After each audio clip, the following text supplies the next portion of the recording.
Hello and welcome back to the boat shop. Today is, I believe it's the 16th of October, 2024. And just a little recap of what went on this week. As you can see here, I got this side of the boat faired. You know, that was a job I'd really been dreading. You know, ever since I built the keel, I've been thinking I should get that sanded down and smoothed up and whatnot.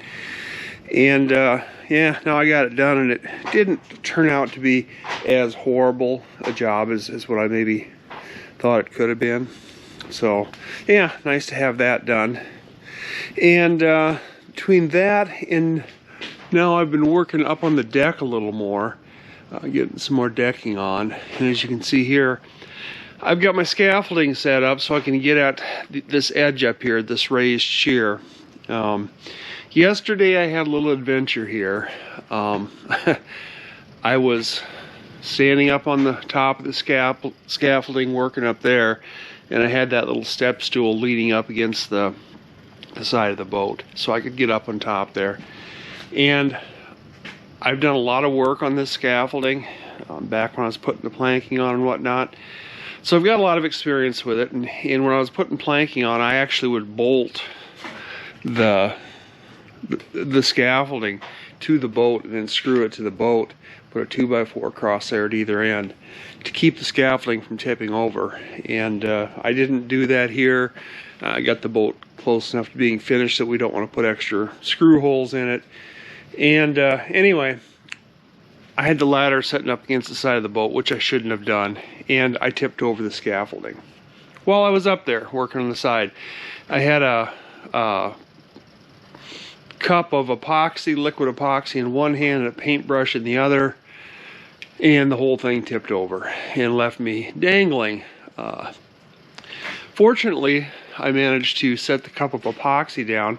I hooked my right arm, which had the paintbrush on it in my hand, hooked my arm over the edge of the boat there and kept myself from falling. And I set my cup down and then I set the brush down, so I didn't lose either one of those.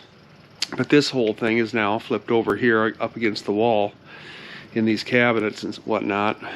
And I started out thinking I was just going to lower myself down with my right arm. I held on with my hand to the top up there, and I was just going to lower myself down. But when I looked down there, my feet were still, 5 feet off the concrete. I was a little concerned that I was going to hurt something or break something if I dropped that far to the concrete floor. So I pulled myself back up and got both hands up on the railing up there. Then I managed to kick my foot out and hook the edge of the scaffolding. I'm not sure what I grabbed a hold of, but I managed to get a foot on the scaffolding, and I pulled the scaffolding back up. So that little adventure could have gone a lot worse, and I knew better than to set the ladder up against the side of the boat like that. The ladder needs to be standing upright so it's not putting any force on the top of the scaffolding, because that scaffolding, when it's all the way up like that, is fairly tipsy. But anyway, so no blood, no foul there, but it could have been worse. But as you can see here, I've been getting more plywood on up here. It's progressing all right, and these edges here, these pieces that are going along the side here, I'm epoxying these in completely, all the way around. So we're getting those sealed up real well. I'm leaving a little bit of a lip here. When I put the piece on, I test fit it. After it's been cut, I test fit it, and then I draw a line underneath here with a Sharpie marker, and that leaves me, a little less than 1/4 of an inch overhang, which I'll come back with a router and a flush cut bit and bring that to the surface of the boat. Then I've got that big piece up there ready to go. That goes all the way up to the bow there, up to the stem, and I got that ready to go, but I don't know, it's almost a full sheet, and I'm not quite sure how I'm going to get the epoxy painted on the bottom side of the sheet and then get glue across the deck beams and up there at the stem and by myself. So I might wait until sometime when like Little John comes out to help, where I got an extra set of hands to get the glue on there and then pick it up and set it in place. But yeah, we're progressing all right. It's a little slow going now when having to cut these pieces, these edge pieces, and mix epoxy for all these and put them in. The inside pieces, I'm using that PL Premium to glue those down to the deck beams. But the edges here are being epoxied in just to get a stronger and better seal on these edges. But it's going okay. The weather has turned finally. Well, at least it did turn for the last week. It's been cool in the 20s at night and highs in the 50s. So I got my ceiling sealed up here again where I had that vent going. In that vent, I actually left it powered on. So I don't know how much of a airflow there might be between, you know, underneath that insulation that's shoved up there, but I'm sure there's some airflow anyway. So when it gets up to 78 degrees, that thing turns, it's got a thermostat, it turns on automatically. So that might help me with my condensation issue that I have in the wintertime when it gets cold at night. You get this warm, moist air coming up here and it kind of infiltrates, and then in the mornings when the sun warms that up, it melts that condensation on the steel roof, and it can drip in here. So that leaving that fan active might help a little bit, probably not a lot, but a little bit at least. But of course, once we get all the decking on, that'll help too, because then you won't have any water dripping anywhere inside the boat. We can just lay a sheet of plastic, or like there's a bucket, and that's the reason that bucket was sitting there. That was a place that we had a drip. Be easier to compensate for that. But yeah, this is working all right. I got the heat on again in the shop. Got it set at, no, it varies between about 60 and 61 or 62 degrees in here. That's warm enough that the epoxy more or less cures overnight. And I got my heater turned back on in here. That's just a heat lamp down there in the bottom with a thermostat in there. It keeps my epoxy between 66 and 68 degrees, and that works well. Ooh, that's not sinking very well. You can maybe still see it though.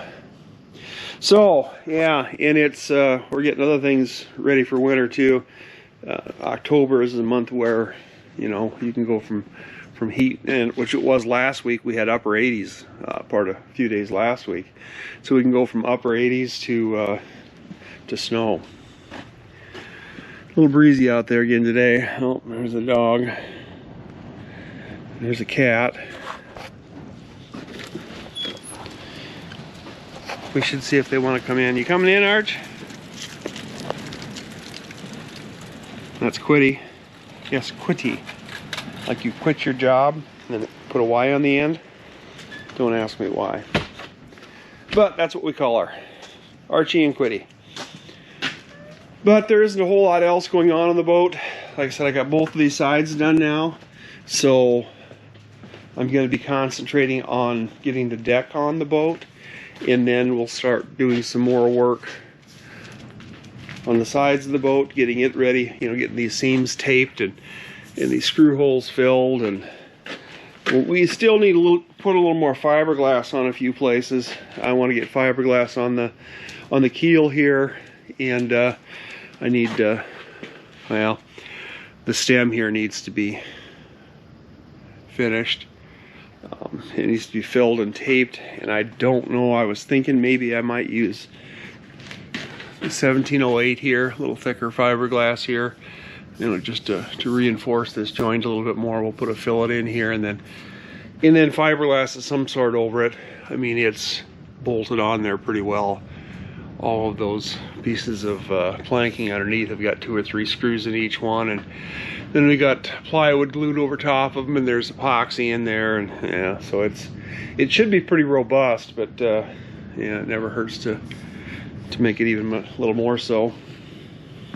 But I'm getting into the stage now where I talked about there isn't going to be a whole lot of interesting things to report on, simply because it's going to be a lot of repetitive work.